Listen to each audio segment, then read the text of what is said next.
Bienvenue mesdames et messieurs, c'est l'heure de suivre cette édition qui commence par les titres 26 ans depuis la mort de Romain Matokeo, premier chef de la cité de Butembo. L'absence d'une trace visuelle de celui-ci inquiète sa famille biologique. Cette dernière demande à l'autorité urbaine d'honorer sa promesse et aux personnes censées exécuter ses projets d'immortaliser la mémoire de cet illustre disparu.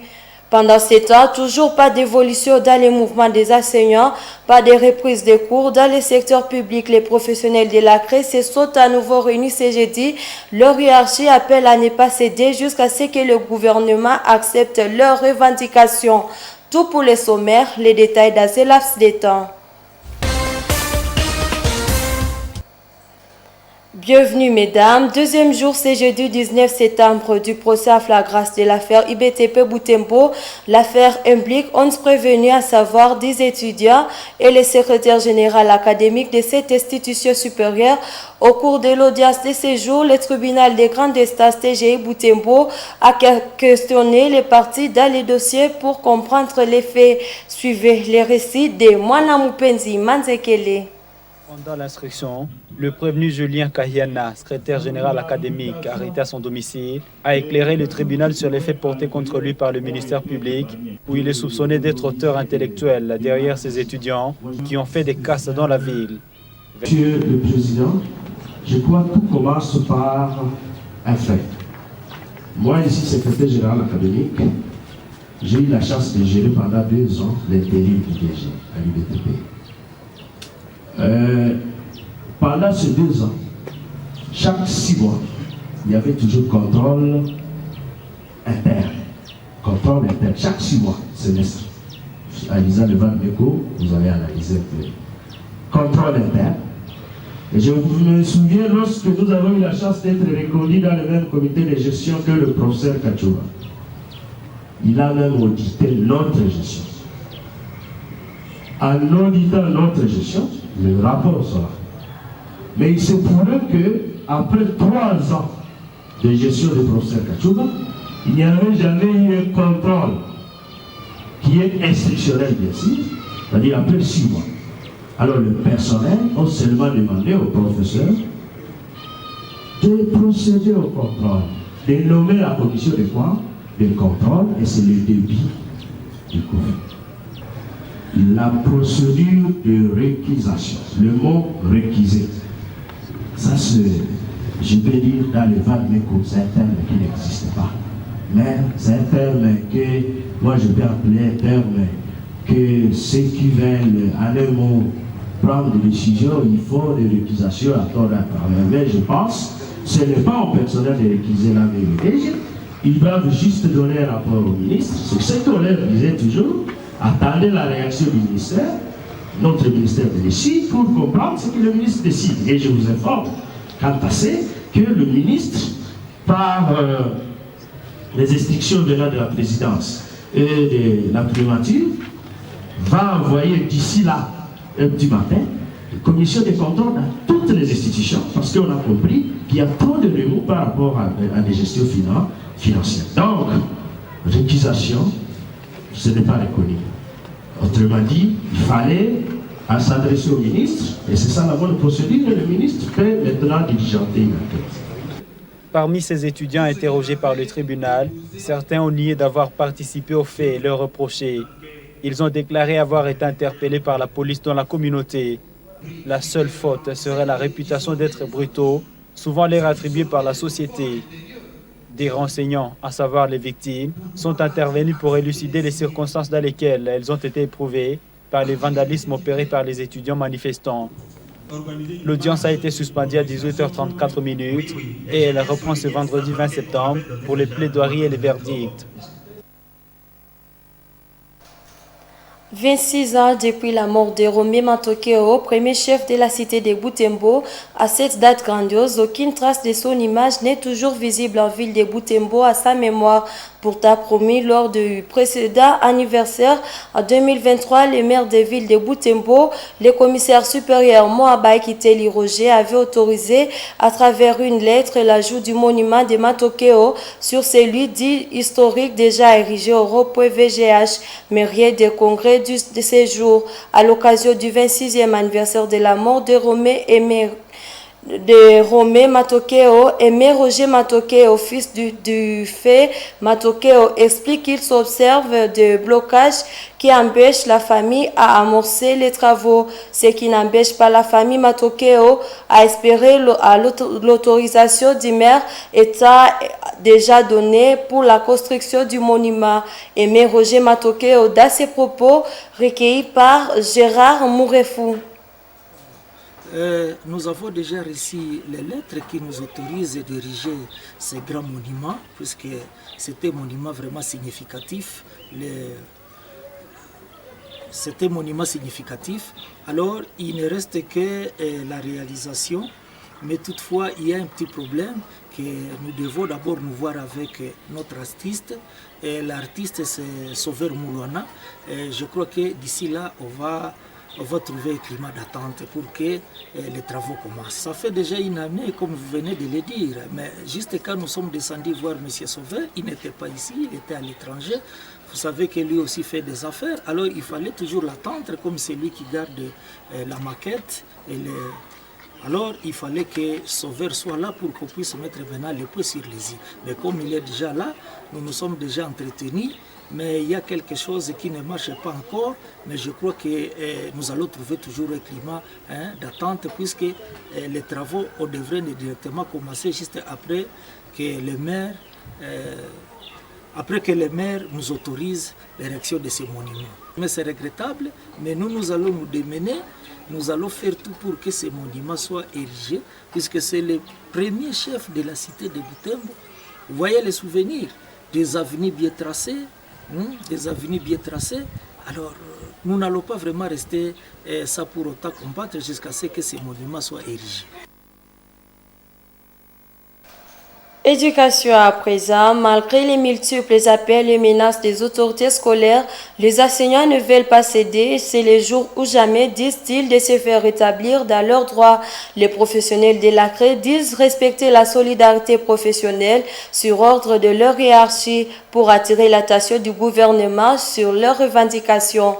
Mirembe Kitawite pour plus de détails.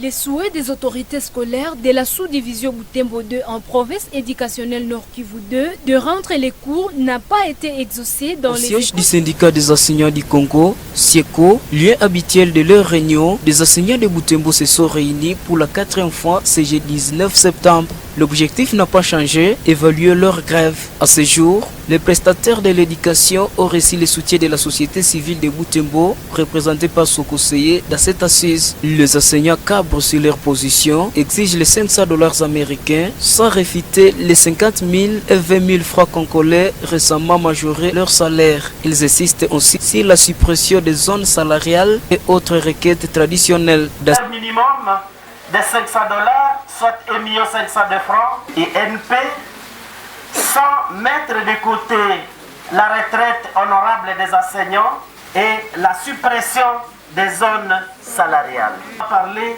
de 50 000. Nous n'avons pas parlé non plus de 20 000. Ça ne se trouve pas dans nos revendications. Donc, comme les autres l'ont dit, et c'est vrai, c'est peut-être se racheter.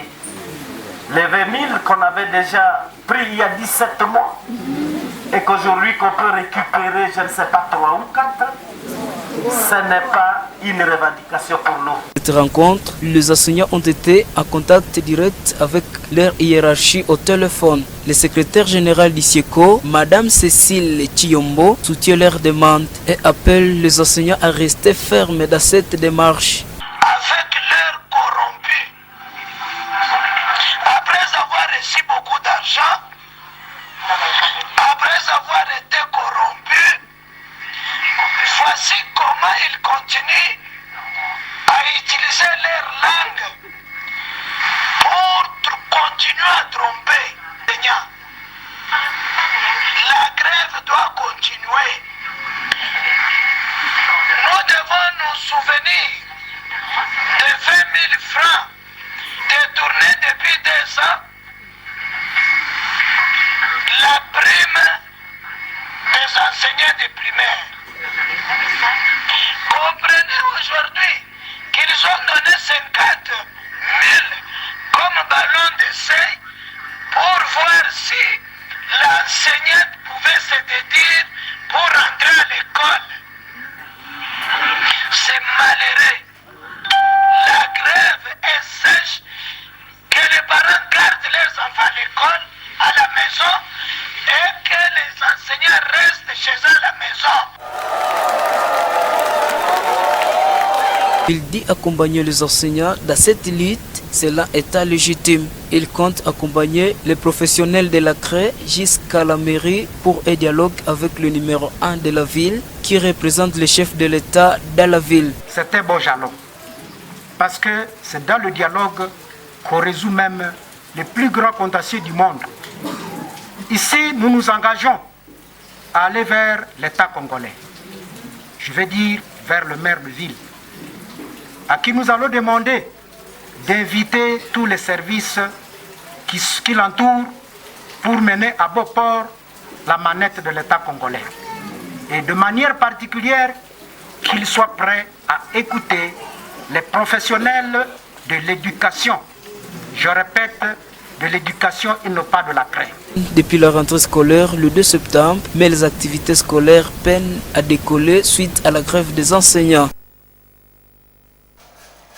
Il n'y a pas eu cours au sein des écoles publiques situées dans la vallée dite des écoles au quartier Kambali en ville de Butembo. C'est là malgré la concertation la veille entre les autorités de la province éducationnelle et le responsable des établissements scolaires l'après-midi de mercredi 18 septembre dernier. Ce jeudi, des enseignants ont répondu présents, mais ça dispensé cours. Nelly Mwenge, Siali et Léandrine Maloulé ont constaté.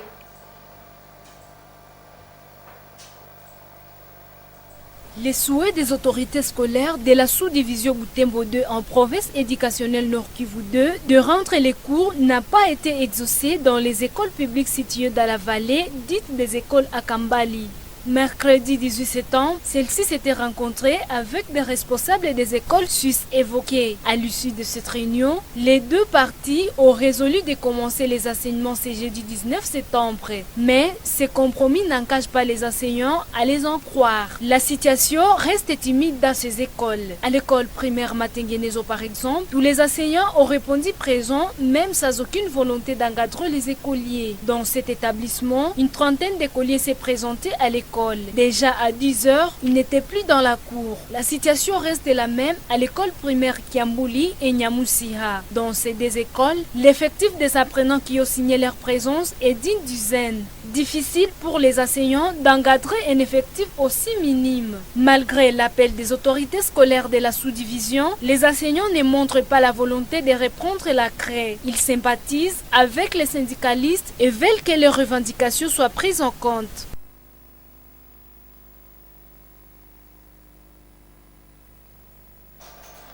Journée mondiale du nettoyage, c'est 19 septembre à Butembo. Moto TV s'est intéressé aux initiatives croissantes des services de nettoyage initiés par des jeunes. Ces services qui encadrent des jeunes désœuvrés mais peu connus par la population locale.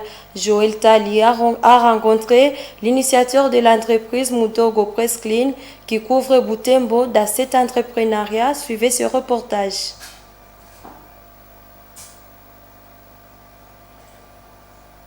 Perchés sur des échelles, ces jeunes passionnés changent parfois les visages de ce qui est visiblement inhabitable et redonnent à des bâtiments et des meubles de visage neufs. Le service de nettoyage n'est pas aussi vieux que le monde à Butembo. Dans cette ville, de jeunes ont réussi à investir dans ce secteur pour se créer leur propre emploi. Les entreprises offrant les services ne cessent de se multiplier à Butembo. Parmi elles, Mudogo Press Clean réunissant une dizaine de jeunes. Celle-ci offre ses services dans deux types de nettoyage. Nous sommes premièrement dans le lavage des habits, le lavage ordinaire et le lavage en sec.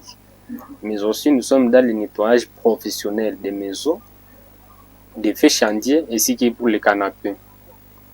Mudogo Press Clean n'est pas pionnière dans les secteurs, mais ces jeunes ont déjà conquis quelques marchés de taille, laissant son initiateur pencher plus son attention sur cette entreprise après avoir investi dans un autre domaine.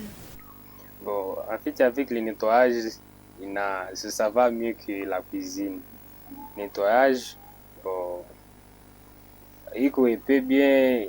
ça peut bien que la cuisine, puisque là, ni makontra zenye zinakuwaka na nguvu kabisa.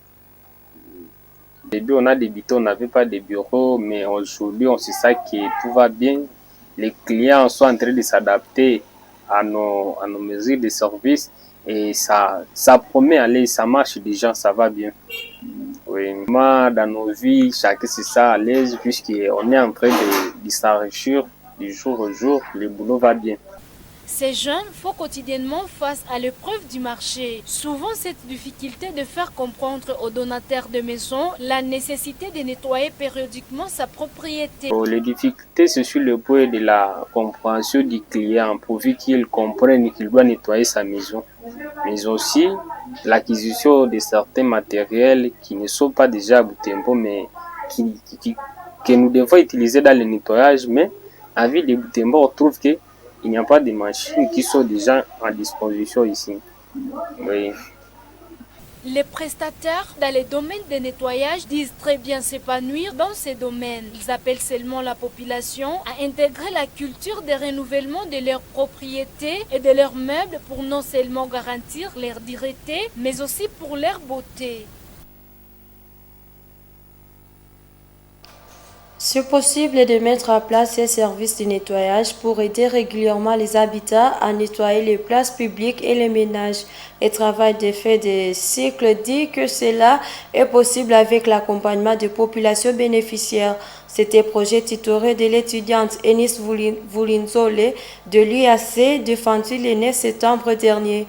Une fois exécuté, ces projets peuvent contribuer à l'assainissement de la ville de Butembo. Détail avec Delphé Voya. Masika Vulinzole Enis a défendu un management à L3 à l'université de l'Assomption au Congo UAC. Ce projet est intitulé Création d'une agence de nettoyage dénommée Obuyonzoe Wetru qui sera applicable dans les entreprises et domiciles de la ville de Butembo. Cette étudiante est partie du problème selon lequel les habitats ou les entreprises font face à des contraintes de temps, des moyens ou des méconnaissances des bonnes pratiques pour maintenir les lieux publics propres et sains. Enis estime que cela entraîne des risques sanitaires ou une dégradation du cadre de vie qui peut impacter négativement sur le bien-être des individus. Le projet aura des retombées économiques, sociales, environnementales, une offre variée de services de nettoyage allant de l'entretien régulier des locaux, des poussiérages, en passant par le lavage des sols, la désinfectation et d'autres présentations personnalisées. Le projet Obuyonzoe Wetru est conçu comme travail de fait des cycles pour répondre aux besoins de la population. Nous vous proposons ce travail à marge de la journée de nettoyage qui se célèbre ce 19 septembre. Fin de cette édition. Merci de nous avoir suivis. Au revoir.